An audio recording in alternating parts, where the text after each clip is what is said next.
देखिए विद्यार्थी, आज आपका एक्सरसाइज 1.2 प्रश्नवाली 1.2 कराया जा रहा है 9th क्लास का सभी विद्यार्थियों के लिए, बिहार बोर्ड के सब छात्र छात्राओं के लिए। लॉकडाउन में आप लोग घर पे सेफ रहिए, सुरक्षित रहिए और ऑनलाइन क्लास पढ़िए। Success point classes YouTube channel पे आप सभी विद्यार्थियों को स्वागत है। आइए शुरू करते हैं 1.2। और सबसे बड़ी बात यह है कि आप अपने बड़े भैया 10th क्लास को बोल दीजिए, तो उन लोग का भी ऑनलाइन क्लास चल रहा है। उसके बाद 11th यानी 12th का चल रहा है। इम्पोर्टेंट चैप्टर के नाम है कैलकुलस। कैलकुलस का दो भाग होता है, डिफरेंशियल कैलकुलस फर्स्ट चैप्टर चल रहा है, उसका डिफरेंशिएशन एंड आपका कंटिन्यूटी। चलिए आइए, क्लास 9 है, आप लोग लिख दिया जा रहा है यहाँ पे। देखिए यहाँ पे चैप्टर का नाम, चैप्टर आपका है नंबर सिस्टम,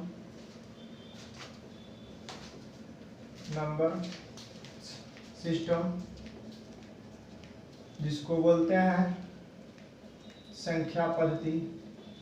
क्या कहेंगे? संख्या पद्धति। फर्स्ट एक्सरसाइज है, उसी एक्सरसाइज का 1.2 आप लोग को आज कराया जा रहा है। यहाँ पे लिख भी दे रहा है एक्सरसाइज 1.2। जाकर देखिए एक्सरसाइज यानी प्रश्नवाली 1.2, एक्सरसाइज 1.2 कराया जा रहा है। यहाँ पे आपको सबसे बड़ी सुविधा यह है कि प्रत्येक क्वेश्चन को सॉल्यूशन आपको कराया जा रहा है। एनसीईआरटी बुक 9th क्लास का। देखिए यहाँ, आइए शुरू करते हैं। यहाँ पे 1 नंबर क्वेश्चन का, इसमें सत्य और असत्य जवाब देना है। सत्य मतलब सही, असत्य मतलब गलत।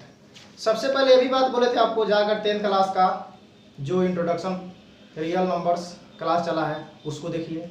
उसके बाद यहाँ पे आइए, पूरी तरह से नंबर सिस्टम के बारे में वहाँ पे बता दिया गया है। जाइए वहाँ पे देखिए, 9th 10th हर एक बैच में वही नंबर सिस्टम पढ़ाया जाता है। आइए देखते हैं। कह रहा है कि प्रत्येक अपरिमेय संख्या एक वास्तविक संख्या होती है। तो वहाँ पे बता दिया गया वास्तविक संख्या किसे कहते हैं, बता दिया गया। परिमेय और अपरिमेय संख्याओं को क्या कहा जाता है? वास्तविक संख्या कहा जाता है। तो यहाँ पे अपरिमेय पूछ रहा है, अपरिमेय संख्या को क्या कह सकते हैं? वास्तविक संख्या कह सकते हैं। तो यहाँ पे हम क्या लिखेंगे? यह सत्य। क्या लिखेंगे? सत्य। सत्य का मतलब क्या होता है? सही। क्योंकि यहाँ पे लिख सकते हैं क्योंकि अपरिमेय संख्या वास्तविक संख्या होती है। कारण इसका लिख दीजिए, कारण भी लिख दीजिए, बता दीजिए क्यों। सत्य है, सत्य मतलब क्या होता है? सही, यानी सही है क्योंकि अपरिमेय संख्या वास्तविक संख्या होती है। 2 नंबर आइए। 2 नंबर में कह रहा है कि संख्या रेखा का प्रत्येक बिंदु रूट m के रूप का होता है। देखिए कह रहा है कि संख्या रेखा का प्रत्येक बिंदु रूट m का रूप का होता है। 2 नंबर में रूट m का रूप का होता है, जहां m एक प्राकृत संख्या है। गिनती की संख्या को प्राकृत संख्या कहते हैं। आइए चेक करते हैं नंबर अखरा के। रूट 1 का रूट 1 आ जाएगा, रूट 2 के रूट 2 रहेगा, रूट 3 का 3 हो जाएगा, रूट 4 का देखिए 2। यानी प्रत्येक प्राकृतिक संख्या रूट m के रूप में नहीं रह सकता है। देखिए क्योंकि रूट 1 का रूट कितना निकल गया? 1। तो 4 का कितना निकल गया? 2। यहाँ पे है लेकिन सब संख्या तो नहीं ना है, तो हम कह सकते हैं कि सभी प्राकृतिक संख्या रूट m के रूप में नहीं रह सकता है, नहीं रह सकता है, यानी असत्य है। क्या है यह? असत्य है। इसका आंसर आपका क्या हो जाएगा? असत्य है। असत्य है क्योंकि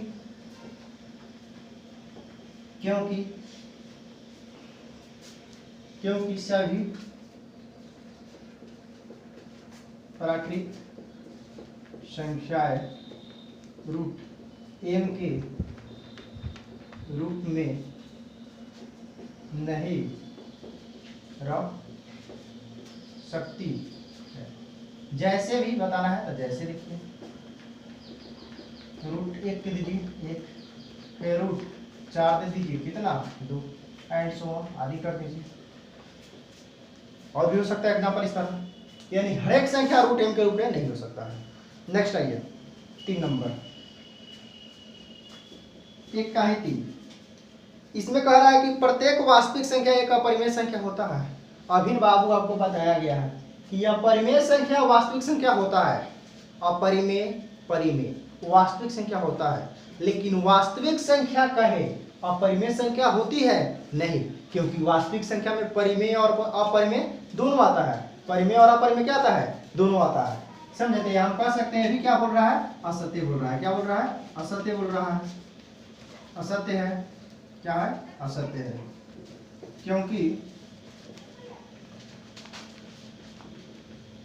क्योंकि वास्तविक संख्या परिमेय और अपरिमेय दोनों होती है। वास्तविक संख्या परिमेय संख्या और अपरिमेय संख्या दोनों होती है, इसी के लिए क्या है? असत्य है। लेकिन सिर्फ कहता परिमेय संख्या वास्तविक संख्या होती है तो होती है, अपरिमेय संख्या वास्तविक संख्या होती है तो होती है, लेकिन वास्तविक संख्या परिमेय संख्या होती है तो नहीं। वास्तविक हाँ, यह दोनों ऑप्शन में रहता कि परिमेय और अपरिमेय दोनों, तब यह सत्य होता। तब क्या होता? सत्य होता। लेकिन यहाँ पे सिर्फ क्या दिया है तुम्हारा?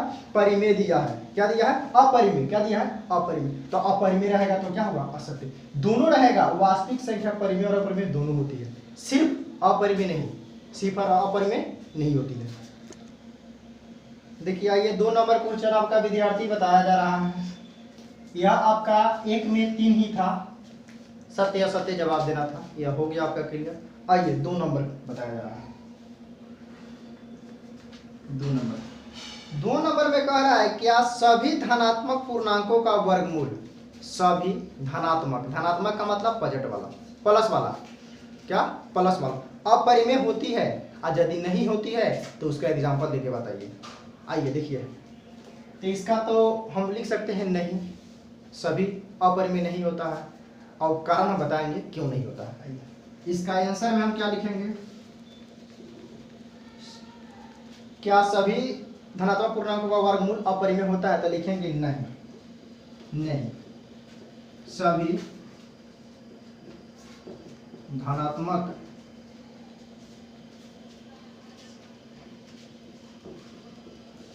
संख्याओं का वर्गमूल अपरिमेय नहीं होता। नहीं, सभी धनात्मक संख्याओं का वर्गमूल अपरिमेय नहीं होता। जैसे आइए जैसे में क्लियर कर लीजिए। जैसे में देखिए, एक क्या है? धनात्मक पूर्णांक है, 1 का रूट 1 हो जाएगा, तो रूट में रहेगा तभी ना अपरिमेय, उसका रूट निकल गया तो वह क्या हो जाएगा? परिमेय हो जाएगा। तो यह क्या हो गया? परिमेय हो गया। फिर उसी तरह आप यहाँ पे लिखिए रूट 4 का 2 हो जाएगा। फिर उसी तरह रूट 9 का कितना हो जाएगा? 3 हो जाएगा। फिर उसी तरह लिखिए रूट 16 कितना हो जाएगा? 4 हो जाएगा। ये सब क्या है? ये सब क्या है? परिमेय संख्या है। क्या है? परिमेय संख्या। ये बेचारा क्या कह रहा है? अपरिमेय संख्या। तो अपरिमेय के रूप में नहीं रख सकते। कह रहा है कि धनात्मक संख्याओं का वर्गमूल अपरिमेय होता है? नहीं होता है, क्योंकि यह देखिए यहाँ परिमेय आ गया, ये भी परिमेय हो गया, ये भी परिमेय हो गया। यह वर्गमूल ना है, रूट का मतलब क्या होता है? वर्गमूल। 16 का वर्गमूल कितना हुआ? 4, 9 का 3, 4 का कितना हुआ? 2, 1 का कितना हुआ? 1 हुआ। चलिए अब देखिए विद्यार्थी 3 नंबर क्वेश्चन आप लोगों को कराया जा रहा है। 3 नंबर क्वेश्चन में कह रहा है कि इस रूट 5 को नंबर लाइन पे दिखाना है, एक लाइन पे दिखाना है। किस पे दिखाना है? एक लाइन पे दिखाना है। तो आइए आप लोगों को कैसे लाइन पे दिखाया जाता है दिखाते हैं। पहले सबसे पहले क्या करना है? एक नंबर लाइन मान लीजिएगा। क्या कीजिएगा? Number line. नंबर लाइन है यहाँ पे देखिए, यही नंबर लाइन होता है। सीधा इसको पूरा स्ट्रेट लाइन में कर दे रहे हैं।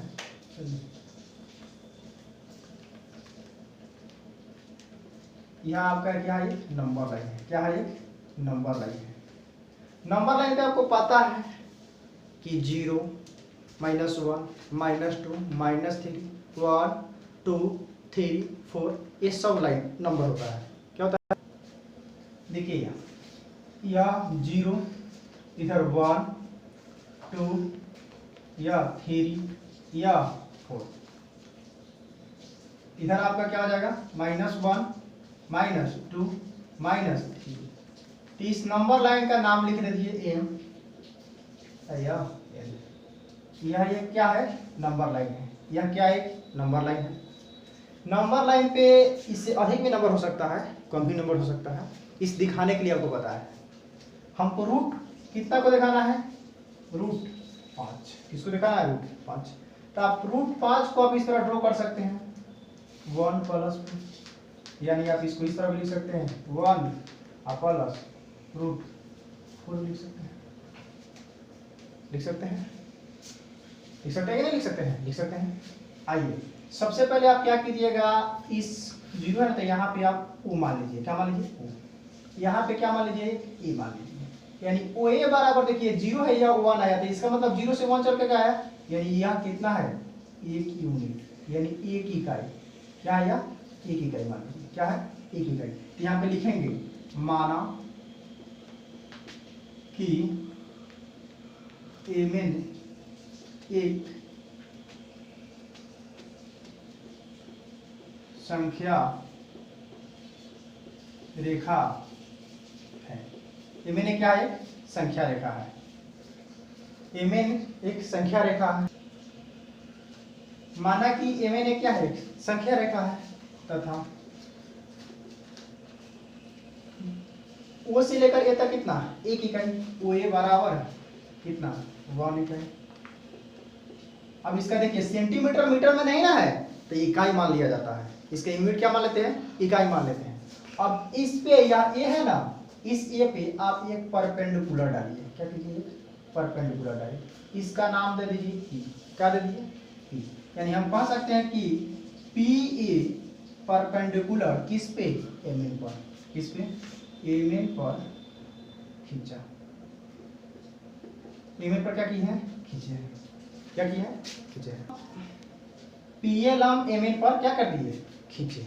अब यह पीए है ना, तो इसको मान लीजिएगा 2 इकाई। कितना मान लीजिएगा, 2 इकाई। कितना मान लीजिए, 2।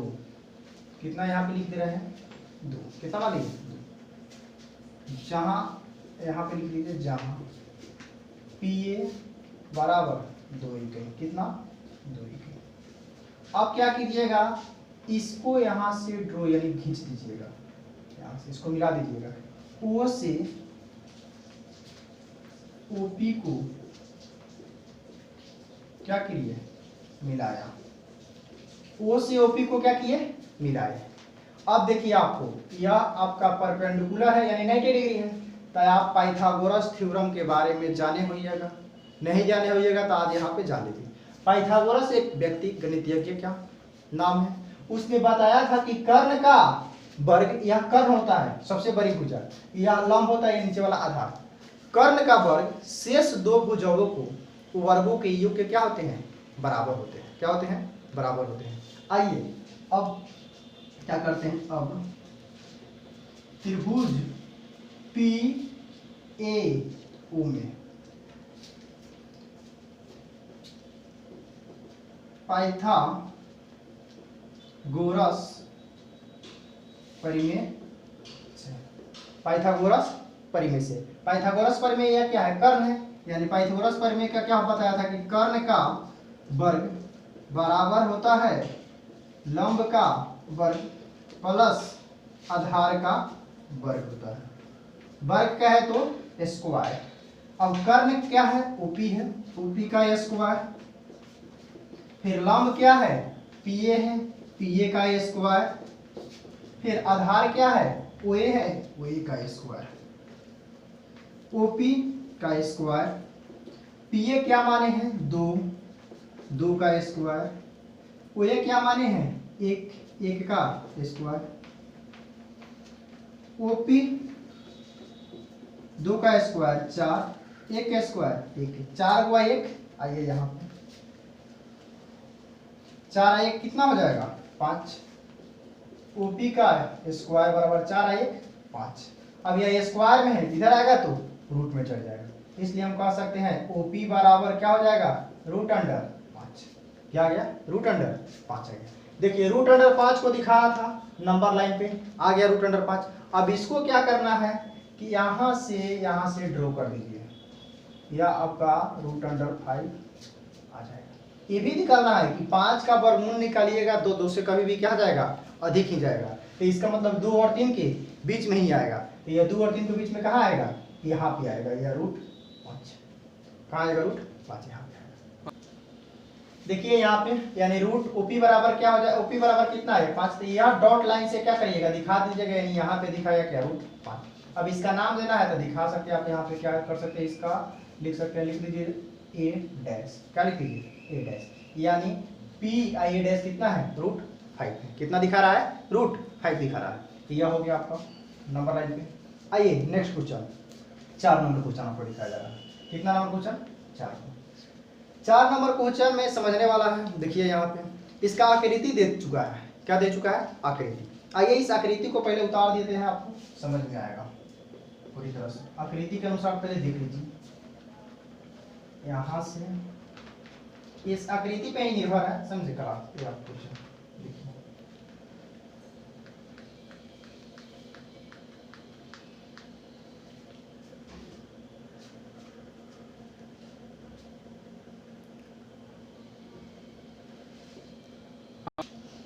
आइए ये क्रियाकलाप आपका दिया था सिर्फ रूट 3 तक।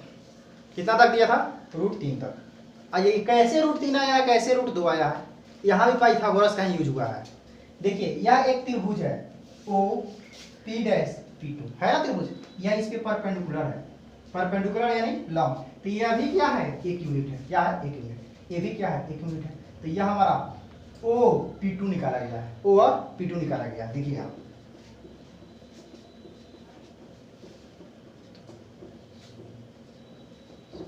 पाइथागोरस में से, यानी ओ P2 बराबर क्या कीजिएगा, ओ P2 का स्क्वायर यानी कर्ण का स्क्वायर बराबर लंब का स्क्वायर, यानी P2 P1 का स्क्वायर प्लस ओ P1 का स्क्वायर।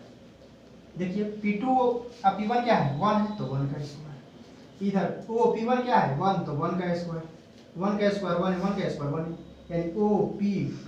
अब ये स्क्वायर में इधर आएगा तो रूट में, एक का ये कितना हो जाएगा, रूट 2। कितना आ गया, रूट 2। तो इसी तरह यहाँ भी रूट 2। अब यह रूट देखिए, अब यह किसका काम कर रहा है, फिर बेस का, यह 1 किसका काम कर रहा है, परपेंडिकुलर का। फिर इसी तरह यह हाइपोटेनस निकालिएगा, फिर यह किसका काम करेगा, बेस का, फिर यह किसका, परपेंडिकुलर का। इसी तरह निकालिएगा तो रूट 3 का स्क्वायर, स्क्वायर से रूट खत्म, 1 का स्क्वायर 1, ये कितना आ जाएगा, यहाँ आपका 4, 4 का रूट 2 हो जाएगा, कितना हो जाएगा 2, यह क्या हो जाएगा 2। फिर यह 1 मारिएगा, यह 2, तो 2 का स्क्वायर कितना हो जाएगा 4, 1 का स्क्वायर 1, तो 4 आए 5, तो इसका मतलब यह आपका कितना आएगा, रूट 5। इसी तरह डॉट डॉट करके आगे आप बनाए जा सकते हैं, समझे। देखिए आप लोग चैनल को सब्सक्राइब और लाइक कीजिए, अच्छा लगे तो, और अपने दोस्तों को क्या कीजिए, शेयर कीजिए। कल आपको इसके आगे क्लास कराया जाएगा, यानी 1.3 एक्सरसाइज कराया जाएगा।